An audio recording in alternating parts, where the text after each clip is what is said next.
So open that page, I'll search for my fix, find what I need in the deep dark abyss. Hi, everybody. Welcome to AI Skeptics. This week, we're very, very pleased to have with us Adam Becker, who wrote an excellent book, which I can't remember the name of. I'm so sorry, Adam. More Everything Forever. Okay, thank you. Oh my God, More Everything Forever. We are going to make him talk about his book, and you're going to love it so much that you're going to run out and buy it, and it's wonderful. Adam, could you just introduce yourself to everybody here who already loves you? Sure. Yeah. Hi, I'm Adam Becker. I'm an author and journalist and astrophysicist. I have written 2 books, and the more recent one is More Everything Forever, which I'm going to make fun of Kathy forever for forgetting the name of. Sorry about that. No, it's okay. You just have to accept that I'm going to make fun of you more. That's fine. You know, forever. Jake and I are like best friends, and we work together like maybe 4 times a week. We go on these pitch calls where he introduces himself and says what his job title is. And I was on a deposition on Wednesday, and they're like, "What is Jake's job title?" And I was like, "I have no idea." So I get made fun of forever by both of you. Fantastic. Today. No, I think that's good. Yeah, that seems like it would be healthy. And Adam, listen, I mean, one of the reasons, or listeners, listen, like one of the reasons this book is so good is because Adam is not only a journalist but he's also an astrophysicist, because an excellent writer, and excellently sourced. He talked to a lot of good people for this book, a lot of pretty bad people too. I would love you to just go on for at least 10 minutes and rant, as you do in the book so beautifully, about why it's a stupid idea to colonize Mars, because it's always struck me as a dumbass idea, like the backup planet, please. Yeah. Elon. But you just know your shit, so you can explain it, at a granular level in a way that's very satisfying. I'd love for you to just give us a little sample of that. Sure. I mean, God, it's such a bad idea that it's one of these things where it can be hard to know where to start. But for starters, I mean, really the reason why, Musk's idea, which is of course not his idea originally, of having Mars as a backup for humanity and putting 1 million people in a city there, the reason it's such a bad idea is that Mars is a terrible place. It's just awful. There's so many horrible things about Mars. The radiation levels are too high. The gravity is too low. There's no air, and the dirt is made of poison. Yeah. I mean, we learned a little bit about this as a public when The Martian came out, the movie. Right. But even The Martian wasn't bad enough. It wasn't, I mean, I love that movie. I think it's a lot of fun, but its depiction of Mars is actually too hospitable. And even the author of The Martian has actually said, there was stuff I didn't know about Mars when I wrote that book. And if I'd known it, it would have been even worse for Mark Watney. Oh, if you, so in the book and in the movie, Watney makes soil like we have here on Earth, which is basically dirt with a bunch of, bacteria and stuff in it to make it possible for things to grow in it. And save his poop and stuff. Yeah, exactly. He does this by mixing his poop with Martian dirt. Right. And the problem is that Martian dirt, as I just said, is poison. So if you did that and then tried to grow potatoes in it, the potatoes would be poisonous and would kill you.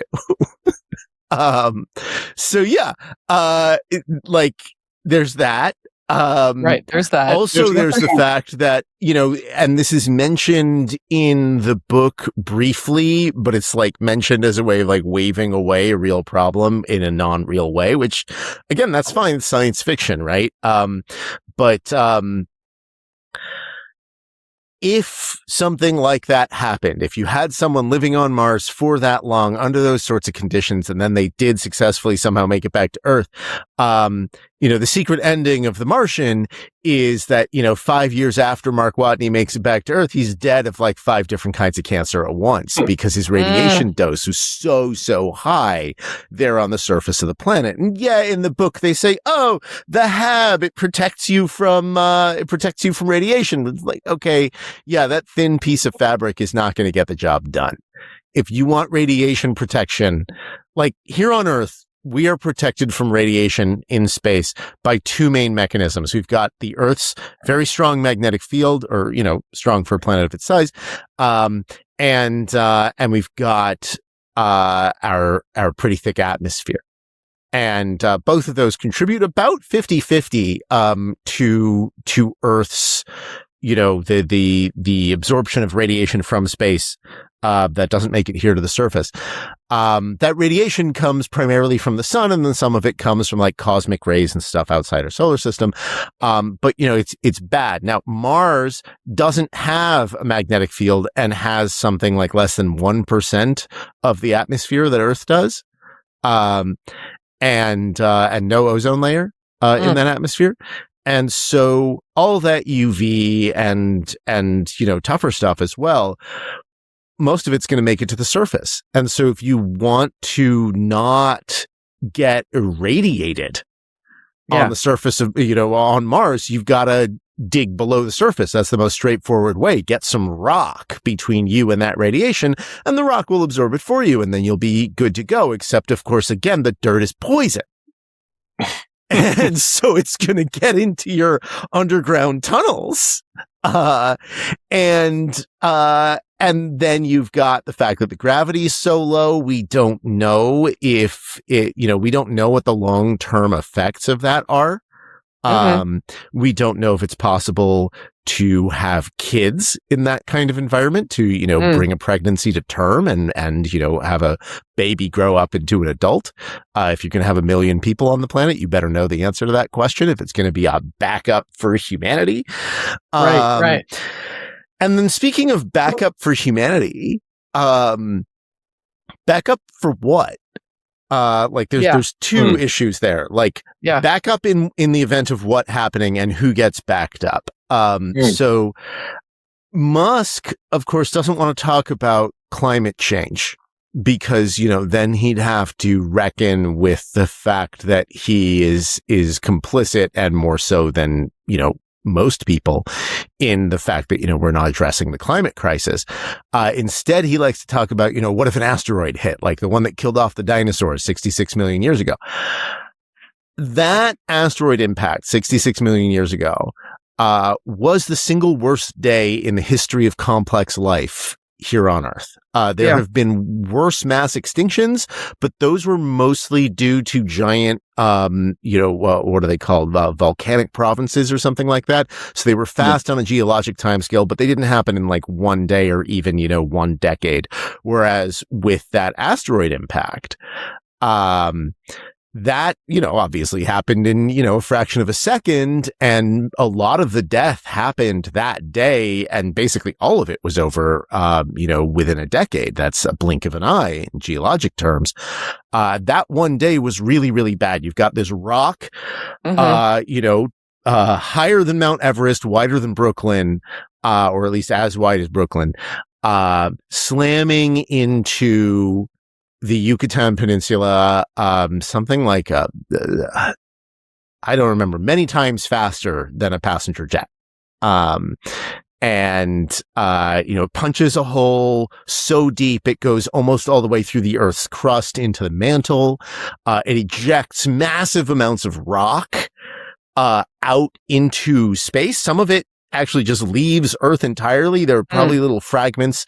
There are definitely fragments of rock from that impact on the moon and Mars. Now there might be little fragments of like dinosaur bone on the moon as well. Cool. Yeah, just from that impact, right? But a lot of that rock comes back down. Like it goes on like suborbital trajectories, right? It goes goes up and goes like most of the way around the world and then comes back down.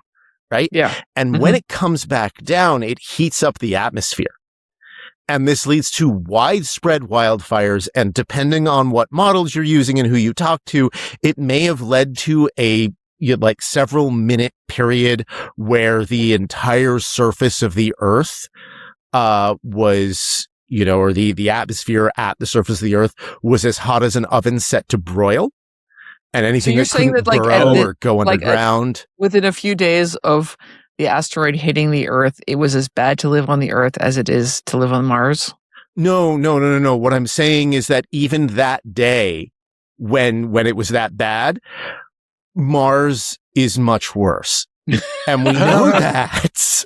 Adam, this rant is the best evidence of why you're exactly the AI skeptic that we want on this podcast. It's like you're a literalist, and you know so much about astrophysics and what happened when the asteroid hit the Earth. And it was revealing to me when I read your book, just how closely inspired by sci-fi stories and the actual intentions and designs of Musk and other, AI tech billionaires are. I was sort of struck, like, it's not always at the front of their public speaking, although sometimes they mention it. But do you want to talk for a minute, and then I'm going to make us move to our second topic about just like how animated by sci-fi some of these visions are? Yes. I'm going to close out with one sentence, just the thing I was saying about the asteroid impact, which is we know that day on Earth was a better and more hospitable place than Mars because mammals and birds and all sorts of other animals survived. There's no mammal that could survive unprotected on the surface of Mars then or now. Yeah. Anyway. Did they hide in caves? Is that what happened? Sorry? Did they hide in caves? They hid in caves. They burrowed underground. They hid underwater. Also, they hid in caves that weren't poisonous, basically. Yeah, exactly. Okay, there's oxygen, right? They had air that they could breathe. That's amazing. There isn't any of that on Mars. I love air. I love air. I love breathing. Breathing might be my favorite thing. It's certainly the thing I do more than anything else. I can think of one thing I like more than breathing. But I can think of some things I like more than breathing, but I can't think of anything that I do more consistently than breathing. That's true. But look, but this does bring me to like the sci-fi inspirations, right? Why do they want to go to Mars? It's not because it's a good idea. It's because they saw it in a sci-fi TV show or read it in a sci-fi book and took it way too literally. They thought it was a roadmap for the future. They think that the future must be in space, and they don't actually have any good justification for that. They just say, oh, it has to be. Otherwise, we're going to be stuck here. And like, what do you mean stuck? This is a nice place. This is a nicer place than anywhere else in the solar system, and we ain't leaving the solar system. So yeah, it's just, like they we'll talk about this a little bit more later, but like they watch something like Star Trek or Star Wars and think that it's about space. When Star Trek in particular is very clearly not about space. It's about being here and now. Oh my God. I just need to interject that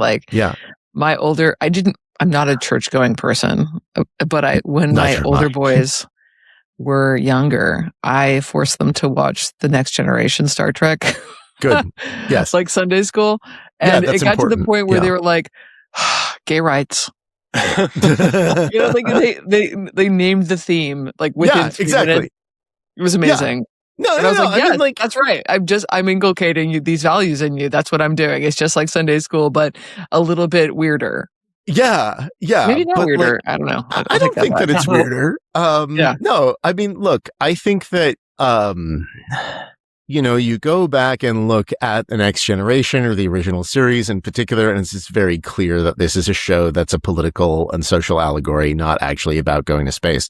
If you watch Star Wars, right? That's not a show about how cool it is, or a TV. Well, some of it's shows now, I guess, but like, it's not a set of movies about how cool it is to be in space. It's like, oh, space is the setting for what's essentially a fantasy story about like fighting an evil empire with a plucky rebellion. And that certainly has no political resonance now.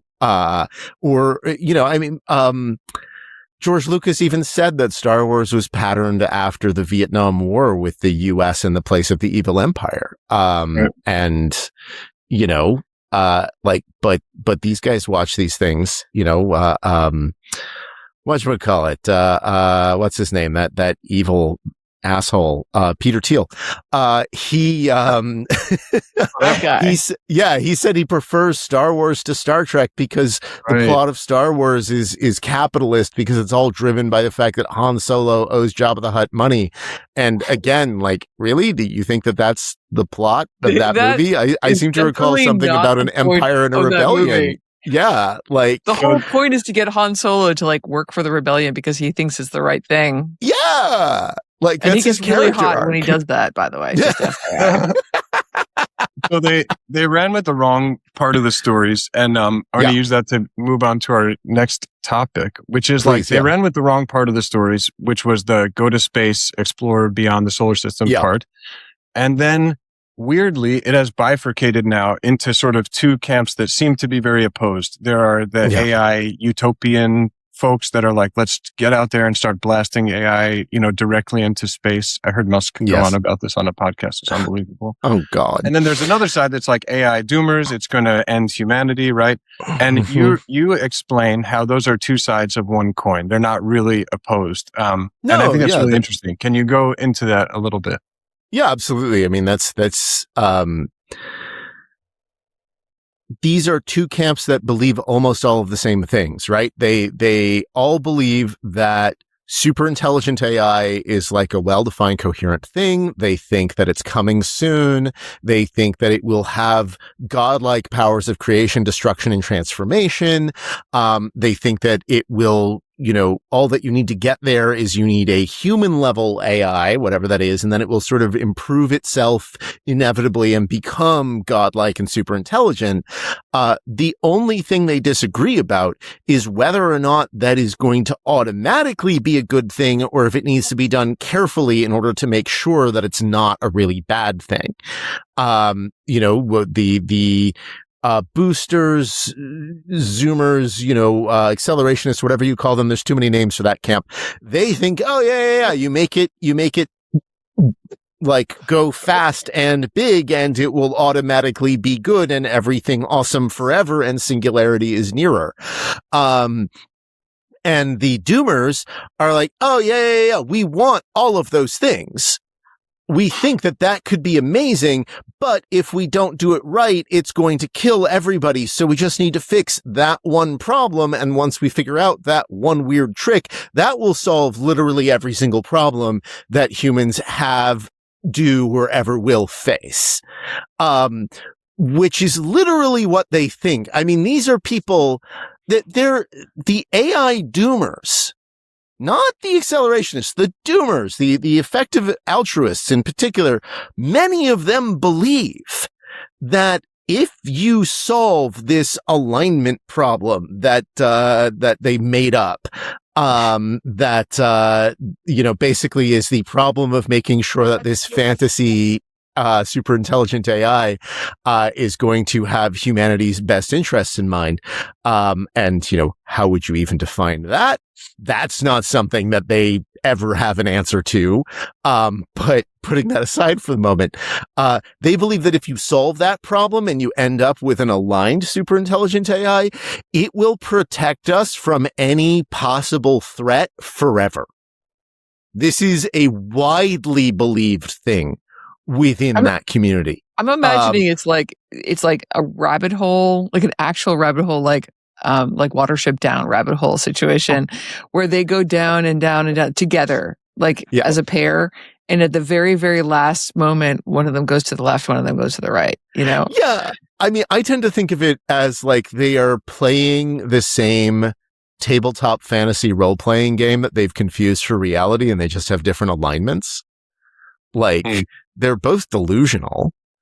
They've just have very slight variations on the same delusion. And I think all of it, I think that last thing that I was talking about, this idea that it'll protect us from everything, I think is really telling, right? Like it's this desire for, an invincible daddy that will protect us forever. Okay. Here's where I love this part of the conversation, because we've had this conversation before, but I think it's more than that. Okay. I agree with you that everybody that part of it is because we sit over here in our AI skeptics camp wondering what the fuck happened to those people. Yeah. And we were just like, let's come up with theories, and one of them is like they want an AI daddy, but I think just as important, this is my theory, is that they want to believe that they built a god. Oh yeah, absolutely. Yeah, they want to believe that they have found the one most important thing and it will solve every single problem, and that they made that happen by building a god. Absolutely. Yeah. Because if you're building a god, then what are you?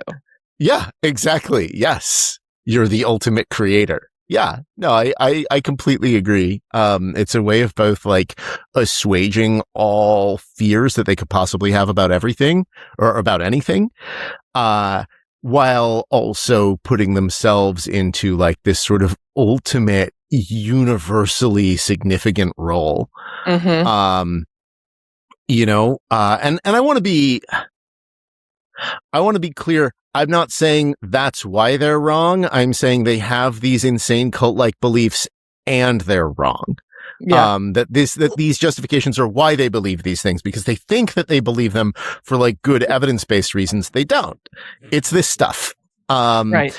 But like, when you get to what is the evidence, like, it's so spreadsheety. It's so, so just like back of the envelope calculation. I'm thinking of, Musk on the Dwarkish Patel podcast, what I heard recently, and it's like, oh well, once you get data centers in space, the costs go down by 2 orders of magnitude. Like the use of powers of 10 in like the reasoning is so ubiquitous that it's just like using powers of 10 in your arguments is a disease that is somehow contagious. Yes, and I'm afraid that it's my people, the physicists, who started this trend. And on behalf of physics, I apologize. But also, these guys are not physicists. It makes sense, but I was going to apologize on behalf of anybody who ever worked in finance, because we also do that. Yeah, there's also that. Yeah, but although a lot of those people are also physicists. That's true. That's a fact. Yeah. Maybe that's why they brought him into finance. Like those, orders of magnitude make sense if you're talking about leaving the solar system. You have to use orders of magnitude. But like, why do you? Rarely will you need it in some kind of human well-being or ethical reasoning, right? Like, I need to multiply by 10,000 million. It's ridiculous. These people misunderstand everything they touch. It's like King Midas, but for reading comprehension. Like they don't understand anything. Right? And like you have these billionaires who believe that they're the smartest people who've ever lived because of the wealthiest people around.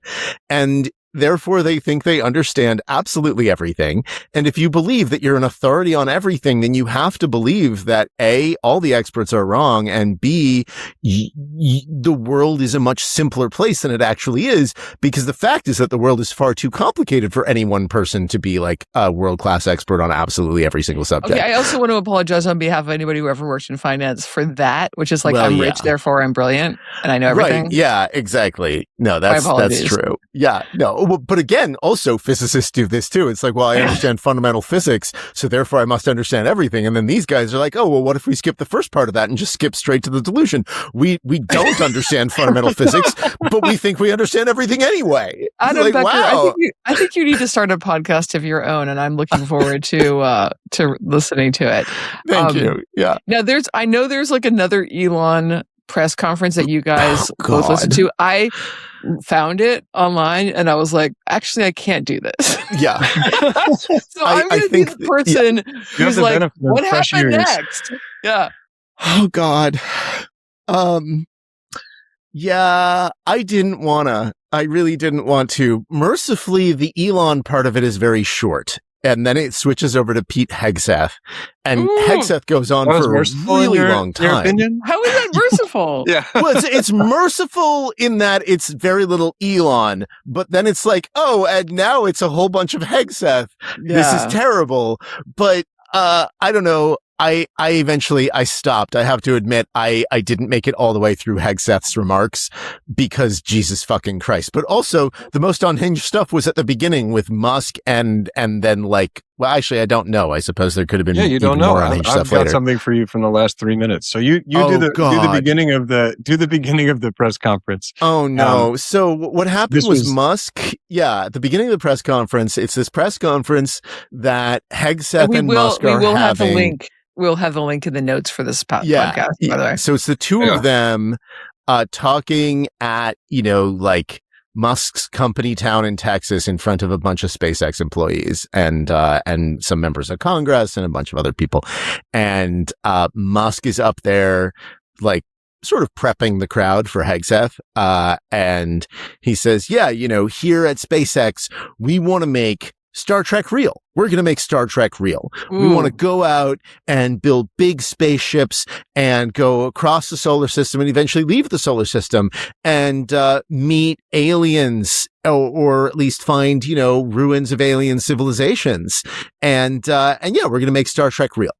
And then Hegseth gets up and says, Star Trek real, and flashes like a Vulcan hand salute. And yeah, it's super gross.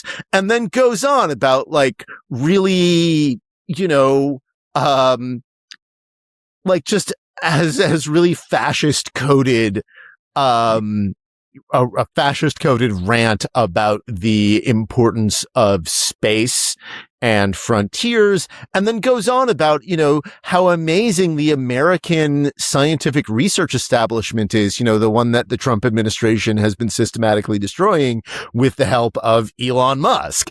Oh my God. And yeah, no, it's really, really awful. And in some ways, the worst part of the whole thing, and this is, in a field of heavy competition, is there's a big sign in front of the podium that says the Arsenal of Freedom, which is the name of an episode of Star Trek, The Next Generation. Is it really?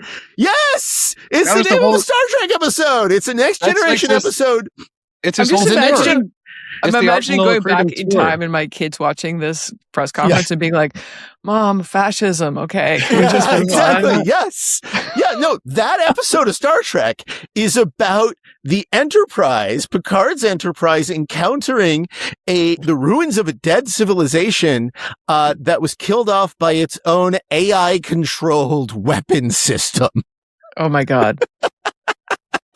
Well, the irony that's like packaged up into this press conference is remarkable. You did listen through to the part that I was going to mention, and like I just want to throw 3 pull quotes out from Hegseth's portion. Really, Kat, this is just I'm lobbing these up to you and Adam for your enjoyment. Hegseth first quoted Elon Musk and said, "Question every requirement, delete the dumb ones, and accelerate like hell." That was his summary approach to responsible scientific development. He mentioned that he's sick of running a peacetime science fair, referring to like research under the Department of Defense. I mean, the Department of War. He was introduced as the Secretary of War, by the way. And the last one I thought was especially ironic. And this is I had to really like write this one down. It's a long quote. He said, "No one can out-innovate an American entrepreneur who has been liberated from the constraints of stifling bureaucracy," referring to, I guess, how they were just going to move fast and break things, thanks to American entrepreneurs. And I thought that was especially ironic.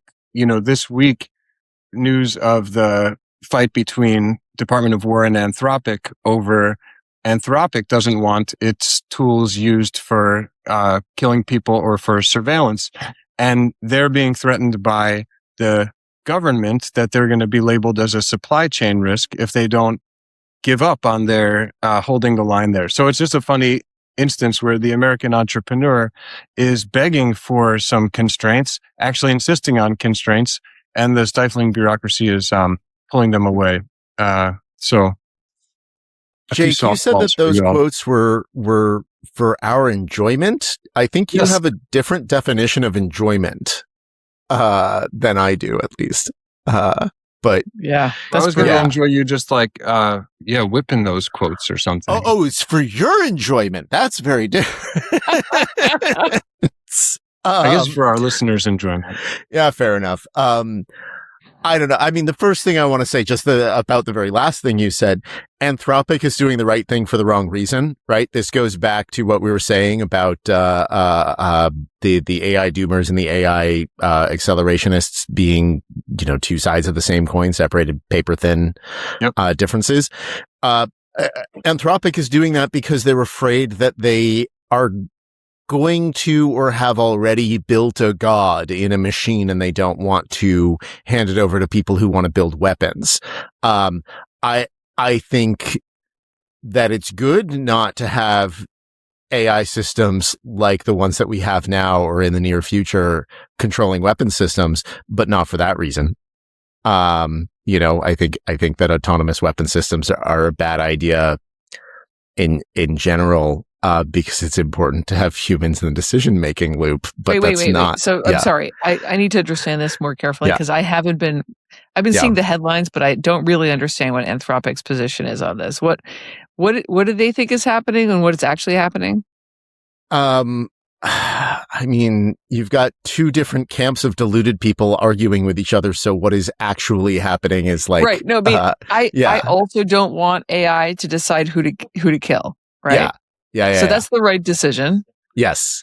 But what does Anthropic think is wrong with that idea? Yeah, what Anthropic thinks is wrong is they believe that what's at stake is not, extant AI systems being used to kill people. What they think is at stake is like an imminent super intelligent AI being unleashed upon the world without proper safety guardrails on it in the like AI safety / doomer, mindset. I see. Because what Hegseth and the DoD want them to do is they want them to like relax the safety restrictions that they have on their products. And they're saying, well, we're not willing to do that because we don't want the world to be turned into paper clips. And I'm sitting over here thinking, wow, you're all insane. Yeah. It's really, it's like insane people versus super dumb people. Yeah, exactly. Like, yes. They're in charge. Oh my God. Everybody just buckle up.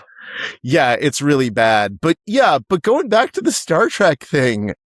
Oh my God. Like in Star Trek, I'm sorry, but you don't get to say in the same speech, we're going to make Star Trek real and we need to unleash the power of entrepreneurship and the free market, right? Like that is not the message of Star Trek.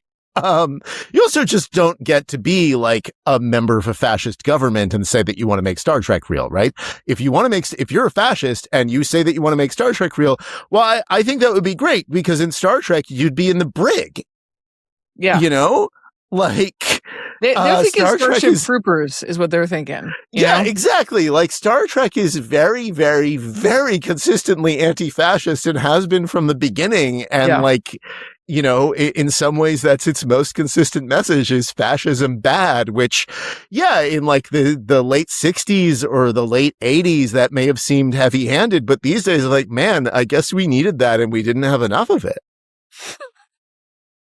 That's not a great place to stop, but as good as we're going to get. It's just wonderful to have you, Adam. Everybody go out and read Adam's book, More Everything Forever. Yes. Thank you so much, Jake, my chief strategist at Orca. Yeah, on fire. We all Kathy love is you. reading this off of her hand off screen. No, I did not write it on my hands. It's wonderful to have you. And I hope that, you start a podcast soon so that we can listen to it. I am starting a podcast soon. It's going to be called Dreaming Against the Machine, and it will be available very, very soon. Yeah. Awesome. Great. Can't wait. Also, we're going to mention it once it's live, and we're also going to put a link to your book in our notes, as well as that terrible press release you guys, or press conference you guys were mentioning. Yeah. Yeah, for y'all's enjoyment. Yeah. Thank you, everybody, for listening. Thank you, Aaron, for producing us, and see you guys next week. Thank you so much.